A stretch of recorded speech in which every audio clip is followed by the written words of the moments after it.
Welcome back to Sports Talk ATL. I am Chase Earl, joined by Alex Sword. We're talking the Braves here on this Thursday evening. Thank you guys for joining us. So we got some injury news. We got some updates to two of the most important pieces of this team. Max Fried, scheduled to pitch today.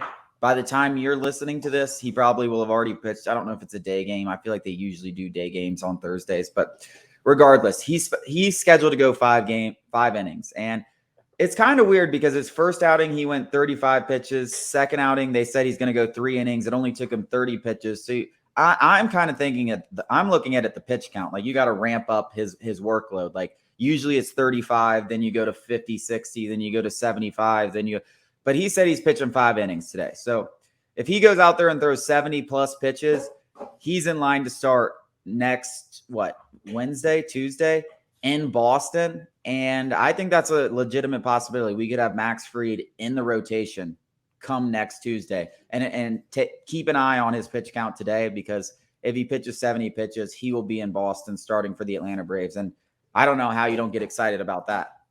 Yeah. More importantly than, obviously you've said this before, the pitch count in the game might be a little bit different than what he's throwing behind the scenes. I'm sure the guy is getting very stretched out behind the scenes in live bullpen, whatever have you. Max Fried is, as Chip Caray would say, it's like trading for an all-star. Finished second in the Cy Young race last year. He began the year on fire, looking like the same exact guy. In fact, better. He was better.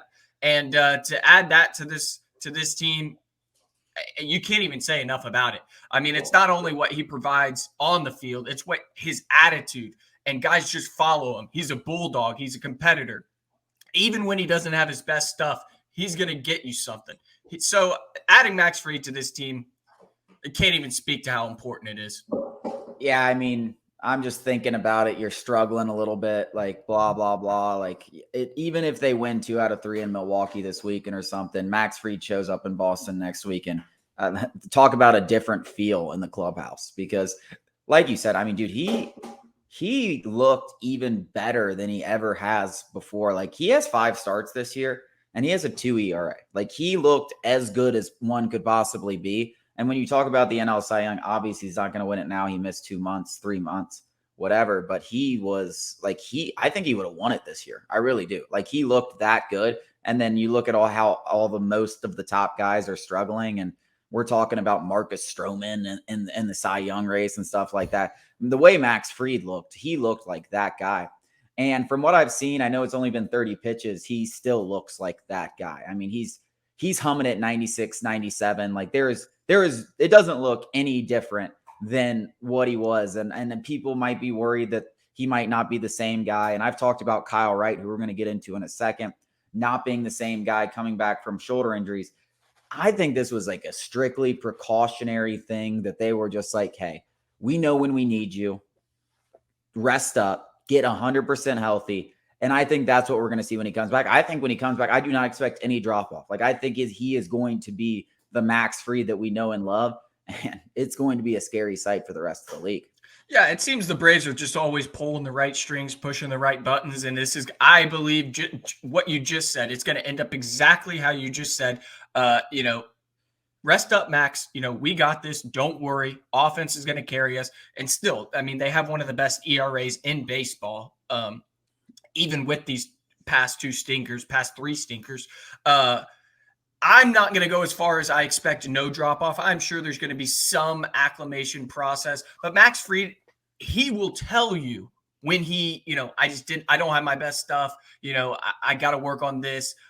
He's a consummate professional, the ultimate competitor. He's going to tell you how it is. He's not going to sugarcoat it. And after his rehab start, he's saying all the right things. I feel good. The stuff is there. I'm just trying things out, pulling levers, seeing how things work.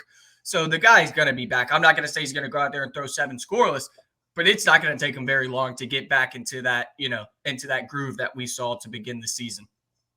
I'll say it, since you're not going to say it. It's not going to be 7 scoreless. It's going to be 5 scoreless in his first outing back. And it's only going to be 5 because the pitch count's still going to be on him. Like they're going to bring him up and he'll probably be at like 90. Like he can only go to 90. So I think he goes 5 scoreless. I'll say it right now. I'm predicting the future. I'm predicting the future. So excited about Max Fried. Kyle Wright, also, we received some big news. He is now going to throw off the mound. Now, this is a very similar process to Max Fried.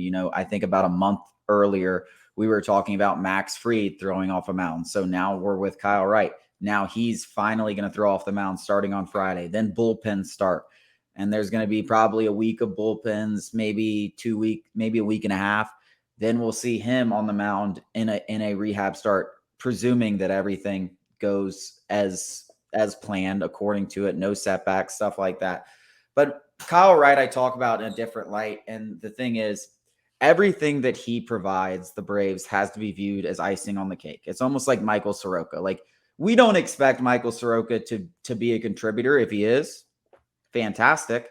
I think that's where you're at with Kyle Wright. Like, he's on track for, Max Fried gets back in early August. He's on track for an early September return. Maybe he gets back, everything goes well, he gets back early September. Maybe he gets in a groove. But when you're talking about the trade deadline and looking forwards to it, you have to go into the trade deadline thinking he's going to give you nothing. He's going to give you nothing, right? Yeah, I think that's absolutely right. Prepare for the worst, hope for the best. I do think of them in completely different lights because it's the same exact shoulder injury that did plague him. He had that cortisone shot. It may not have been a cortisone shot. He got some cortisone shot. Yeah. And, he said, I've never felt better. And everybody was like, whoa, you did that?